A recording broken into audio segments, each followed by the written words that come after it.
या घडीची महत्त्वाची बातमी समोर येते। मंत्री धनंजय मुंडेंसंदर्भात 2 दिवसात अंतिम फैसला होणार असल्याचं सूत्रांकडून कळतंय। मुंडेंवर होणारे आरोप आणि आरोपामुळे होणारी सरकारची बदनामी लक्षात घेता निर्णय होण्याची शक्यता दाट आहे। संतोष देशमुख हत्याकांड प्रकरणामध्ये वाल्मिकचा समावेश आणि चार्जशीटमध्ये करण्यात आलेल्या उल्लेखामुळे धनंजय मुंडे अडचणीत येताना पाहायला मिळतात। काल जर आपण पाहिलं तर चहापानाच्या कार्यक्रमामध्ये उपमुख्यमंत्री अजित पवार यांनी धनंजय मुंडेंशी बोलणं टाळल्याचा व्हिडिओ सुद्धा प्रसार माध्यमांमध्ये समोर आलेला होता। आता या सगळ्या घडामोडीनंतर मंत्री धनंजय मुंडेंसंदर्भात 2 दिवसात अंतिम निर्णय होण्याची शक्यता नाकारता येत नाहीये। अधिक माहिती घेऊया आपले प्रतिनिधी चेतन ननावरे यांच्याकडून। चेतन, खरं तर आजपासून अर्थसंकल्पीय अधिवेशन सुरू होत आहे, पण अधिवेशन हे गाजेल ते अर्थातच बीड प्रकरणावर।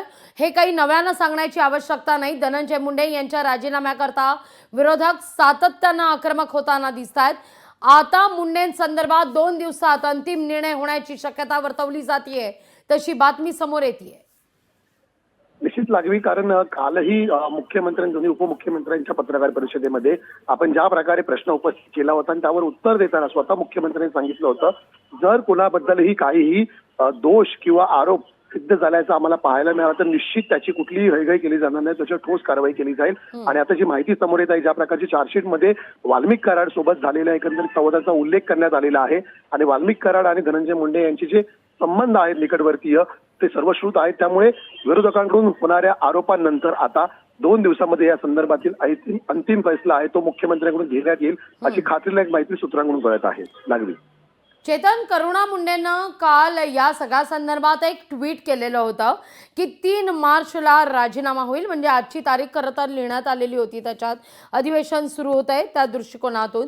आता मात्र ही एक चर्चा सुरू झाल्यानंतर यातून एक अर्थ असा समोर येतोय, अर्थ एक असाही काढला जातोय की सरकारला कोणत्याही पद्धतीची रिस्क घ्यायची नाहीये आगामी स्थानिक स्वराज्य संस्थांच्या निवडणुका पाहता, असाच यातून अर्थ काढावा का?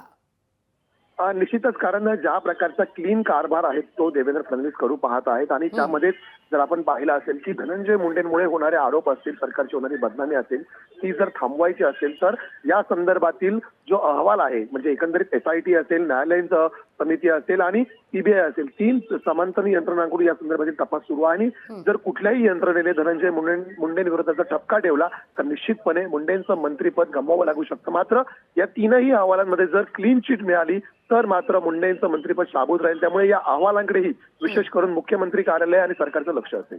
लागवी, निश्चित चेतन, धन्यवाद तुम्ही दिलेल्या एकूणाच्या सविस्तर माहिती करता।